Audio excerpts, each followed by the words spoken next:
Hello and welcome to another edition of Convict Inc. I'm your host, Robert Rosso. If you have not subscribed to this channel, please do so. If you like this video, please push the like button, share with your family, friends, neighbors, enemies, etc.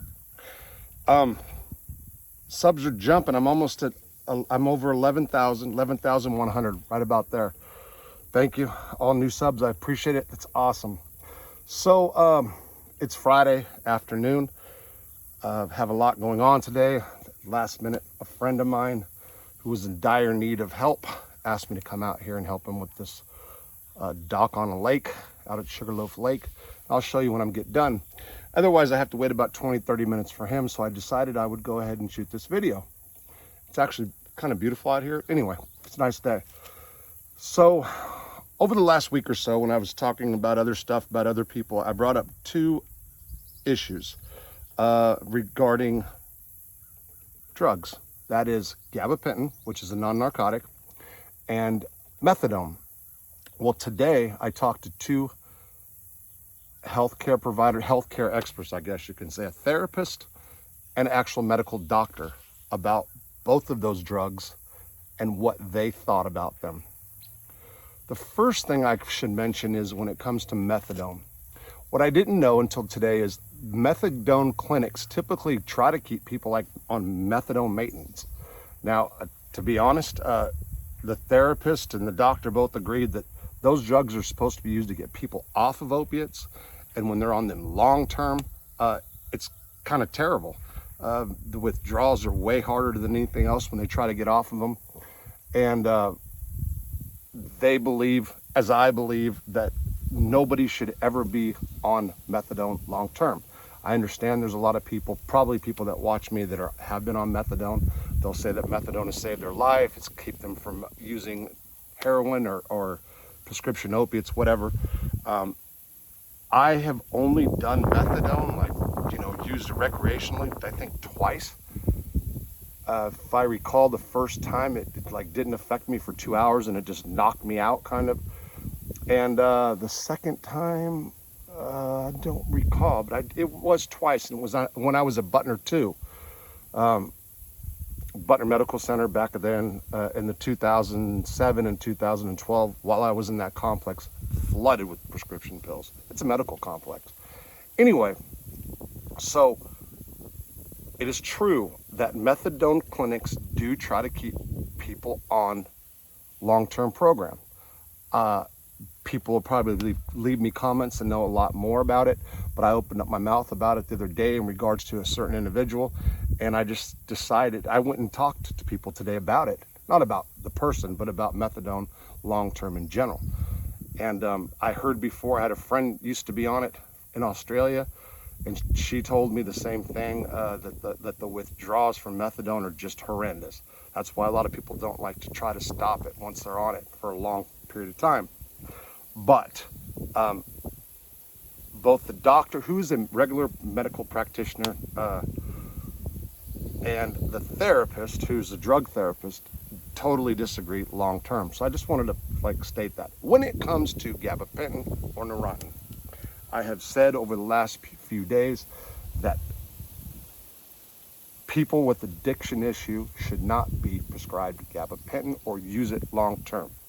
This is what my therapist told me today, or not today. Actually, my therapist said, and that is a drug/mental health therapist, if you will. We talked about it.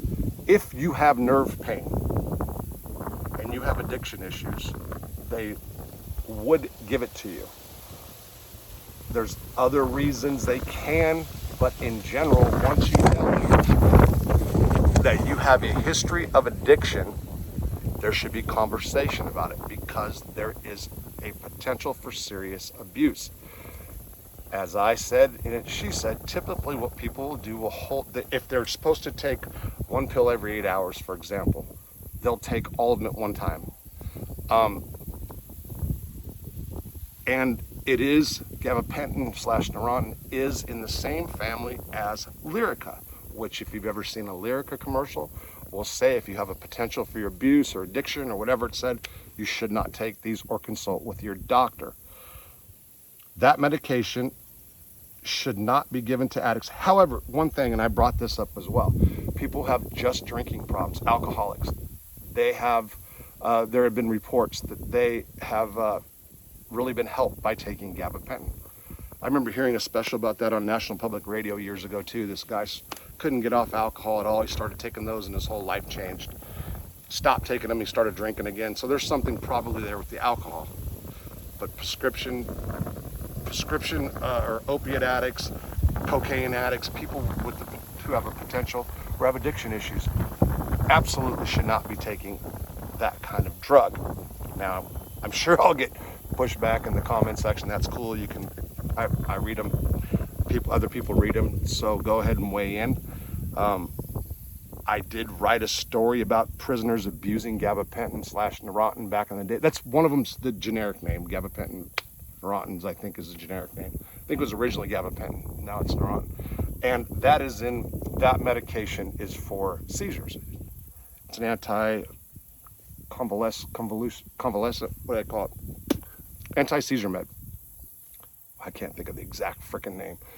But anyway, yeah, they marketed that as a cure-all pill, and people with addiction issues who cannot take other drugs, especially those on probation and parole, will often seek drugs like that can still get them high. They have that issue at the drug and alcohol center, if you will, that I attend all the time. They have it all, people abusing gabapentin, Neurontin all the time. And so what they find is that people that stopped smoking marijuana, doing meth, cocaine, whatever, do that, consider themselves sober, but it's truly not, because they're misusing their prescription. And the chance of somebody not misusing their prescription when they know for a fact that you can get high off of them and or they have addiction issues is pretty slim, is what I was told. And again, so this was by a therapist and a doctor, a medical doctor. I went to, for hand reasons, to a different thing today in the morning as well. So I just wanted to put that out there because I opened up my mouth about those two drugs. I would still say that anybody who's doing methadone long-term can switch to Suboxone. There's no excuse. And they would rather,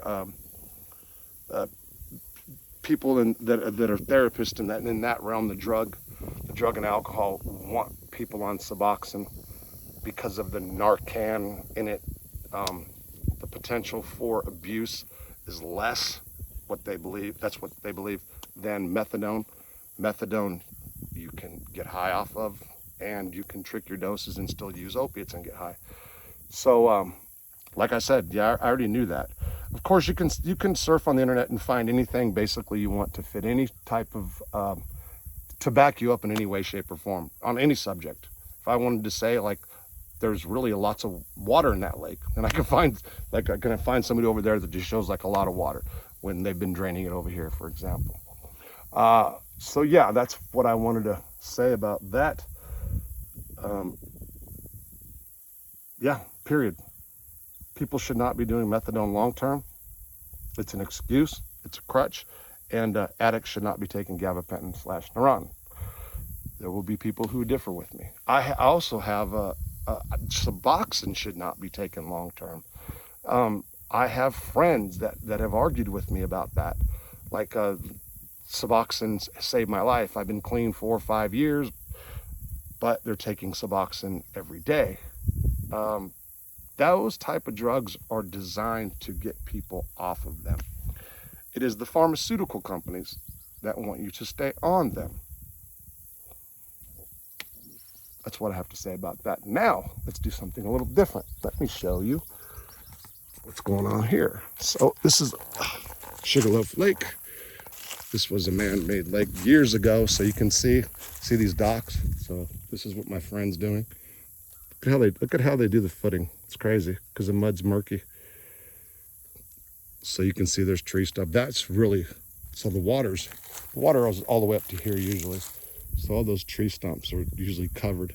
It's weird to see them like that. But I remember when I was a kid, little, I used to come out here fishing, And at the other end of the lake, there was a swimming spot. Anyway, yeah, beautiful day. And that's about it. All right, take care. Stop doing the Rotten or Gabapentin if you're an addict. Get off methadone. Get a Suboxone shot.